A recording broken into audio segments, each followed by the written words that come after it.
पूरा बांग्लादेश ऑलमोस्ट उतर गया था रोडों पे। बस अवामी पार्टी का जो कोर वोटर था उनको छोड़ के हर कोई ग्राउंड पे था। प्रोटेस्ट जो था उसकी इंटेंसिटी 14 जुलाई 2024 तक काफी बढ़ने लगी थी और सेम डे शेख हसीना एक प्रेस कॉन्फ्रेंस करने आती हैं। वहां पे सारे देश का मीडिया था और वहां पे वो एक ऐसा स्टेटमेंट देती है जो उनको बहुत भारी पड़ता है कि अगर फ्रीडम फाइटर के बच्चों को रिजर्वेशन नहीं मिलेगा तो क्या रजाकारों को मिलेगा। रजाकार जैसे मैंने पहले भी बताया था बांग्लादेश में बहुत ही गलत माना जाता है, इसको एक ट्रेटर की तरह देखा जाता है और लोग बहुत ज्यादा गुस्सा हो जाते हैं कि एक तो जॉब नहीं है, हम लोग प्रोटेस्ट कर रहे हैं तो हमें ट्रेटर बोला जा रहा है, रजाकार बोला जा रहा है। इसको लेके स्टूडेंट और ज्यादा गुस्सा हो जाते हैं, हर जगह इंटेंसिटी बढ़ जाती है प्रोटेस्ट की। शेख हसीना को लग रहा था कि वो इस चीज को कंट्रोल कर लेंगी, पावर उनके हाथ में है, लेकिन उनका ये बहुत बड़ा मिथ था। अब यहां से उन्होंने दोबारा से एक नई चीज सोची। इस पूरे प्रोटेस्ट को जो 3 लड़के नाहिद इस्लाम, आसिफ महमूद और अबू बकर ये जो लीड कर रहे थे, तो उनको लगता है कि अगर इन तीनों को हमने कंट्रोल कर लिया तो प्रोटेस्ट जो है वो शांत हो जाएगा। लेकिन ये गवर्नमेंट की सबसे बड़ी गलती थी। डेट आती है 28 जुलाई 2024 और इस दिन ये जो तीनों स्टूडेंट लीडर थे ये गायब हो जाते हैं। लोग इनको ढूंढते हैं, पुलिस के पास भी जाते हैं कि तीनों हैं कहां, शायद वो उठा के ले गई हो, लेकिन पुलिस मना कर देती कि हमारे पास नहीं है। लेकिन इन तीनों में से एक जो नाहिद था उसको जब उठाया था तो एक स्टूडेंट ने वीडियो बना ली थी और वो वीडियो वायरल होना चालू हो जाती है कि गवर्नमेंट ने उठाया इनको। भीड़ बहुत ज्यादा गुस्सा हो जाती है, वो पुलिस को मारना चालू कर देती है। इधर से पुलिस भी लाठी डंडे चलाती है। भीड़ जो थी वो बेकाबू हो जाती है और इस दिन बहुत जाने जाती हैं। गवर्नमेंट को लगता है कि ये बहुत ही खराब मूव था और 21 जुलाई को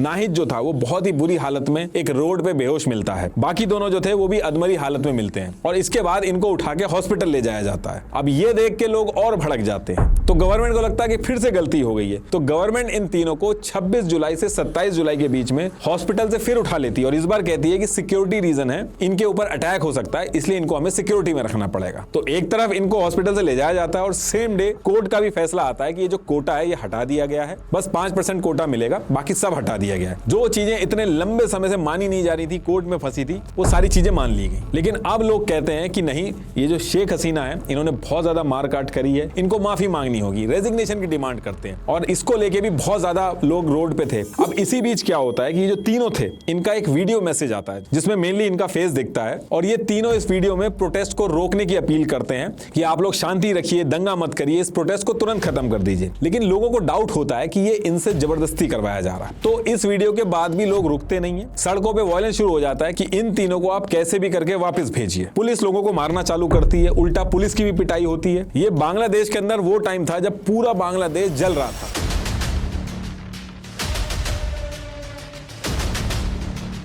तो गवर्नमेंट प्रेशर में आके जैसे तैसे करके इन तीनों को छोड़ती है और इन तीनों की हालत देख के लोग बहुत ज्यादा गुस्से में आ जाते हैं। ये तीनों आके बताते हैं कि हमें सरिया से मारा गया, हमें इंजेक्शन लगाया गया और हमसे जबरदस्ती बयान दिलवाया गया और इसको सुन के तो भीड़ और भड़क जाती है। नाहिद जो था उसने कहा कि अब तो हमें शेख हसीना जो है उनका रेजिग्नेशन चाहिए। अब अवामी पार्टी पे जब बहुत ज्यादा प्रेशर पड़ता है तो अवामी पार्टी की तरफ से स्टेटमेंट भी आते हैं। वो कहते हैं कि जमात इस्लामी की जो स्टूडेंट विंग है, बीएनपी के जो ऑपोजिशन लीडर हैं, ये सारे लोग ये सब करवा रहे हैं। तो इसके अगले ही दिन अवामी पार्टी की भी एक स्टूडेंट विंग है, बांग्लादेश छात्र लीग BCL,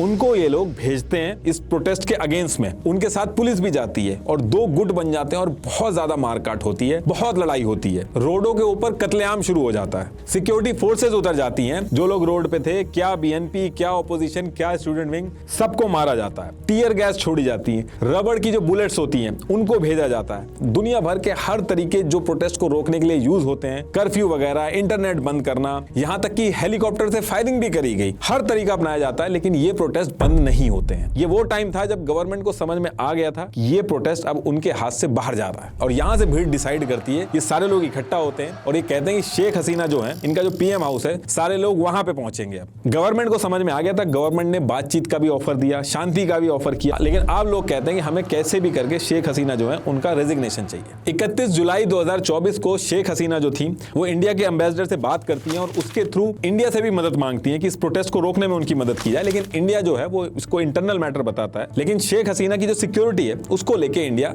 हाँ कर देता है। प्रोटेस्ट रोक तो कोई नहीं पा रहा था, लेकिन इसको ठंडा करने के लिए 3 दिन की पब्लिक हॉलीडे भी कर दी गई, लेकिन कुछ नहीं हो पाता है। अब यहां से शेख हसीना ये भी सोचती है कि आर्मी को उतार दिया जाए। तो आर्मी के जो चीफ है वकर उस जमान, ये शेख हसीना के करीबी हैं, ये कजन है शेख हसीना के। ये इनको समझाते हैं कि आर्मी उतार के भी कोई फायदा नहीं है, भीड़ इतनी ज्यादा है कि और जाने जाएंगे और हासिल कुछ नहीं होगा। इसके साथ साथ आर्मी चीफ जो है वो सलाह भी देते हैं कि भीड़ जो है वो PM हाउस पहुंच रही रही है। आप रेजिग्नेशन अगर दे दोगे तो भीड़ शांत हो जाएगी और आपकी सिक्योरिटी के लिए हम यहाँ से शिफ्ट कर देंगे आपको। शुरू में तो वो मना करती हैं शेख हसीना, लेकिन बाद में मान जाती हैं। लेकिन एक चीज और कहती हैं कि मैं यहाँ से चली जाऊंगी और रेजिग्नेशन भी दे दूंगी, लेकिन मुझे टीवी पे देश के नाम एक संदेश देना है। लेकिन आर्मी चीफ इसके लिए भी मना कर देते हैं। वो कहते हैं कि सबको पता चल जाएगा कि आपने रेजिग्नेशन दे दिया है, आपको 45 मिनट के अंदर यहाँ से छोड़ के जाना है। जो ये टाइम मिल रहा है आपको, शायद ये टाइम भी ना मिले अगर आप ऐसा करेंगी। तो इसी वजह से शेख हसीना अपनी सिस्टर के साथ 45 मिनट के अंदर बिना किसी को बताए रेजिग्नेशन मारती हैं और 45 मिनट के अंदर बांग्लादेश से बाहर निकल जाती हैं। इंडिया ने अपने प्रॉमिस के हिसाब से राफेल जो थे वो बॉर्डर पे लगा दिए थे, वो उनको गार्ड करते हैं और शेख हसीना जो थी वो पहुंच जाती है इंडिया के अंदर। यहां से इनको लंदन जाना था शुरू में, तो लंदन तो मना कर देता है, यूएस भी वीजा कैंसिल कर देता है। अब यहां से इंडिया के सामने भी दिक्कत शुरू हो गई, क्योंकि इंडिया अगर शेख हसीना को हमेशा के लिए रखता है, पॉलिटिकल असाइलम देता है, तो नई गवर्नमेंट जो मिलेगी वो खुश नहीं रहेगी, वो डिमांड करेगी कि इनको वापस दो, तो इंडिया के रिलेशन खराब होंगे बांग्लादेश से। एक तो वैसे ही वो गवर्नमेंट एंटी इंडिया बातें करती है, ऊपर से ये कर देंगे तो और ज्यादा नुकसान होगा। जैसे तिब्बत और चाइना के केस में दलाई लामा को रखा था, उस केस में जैसे चाइना गुस्सा हो गया था, तो इस केस में भी वो सिचुएशन बन सकती है। और वैसे अगर आप मॉरली देखो, शेख हसीना को अपोजिशन के हाथ में वापस भेज दो तो बहुत गलत मैसेज जाएगा। तो इंडिया के सामने भी बहुत टफ सिचुएशन।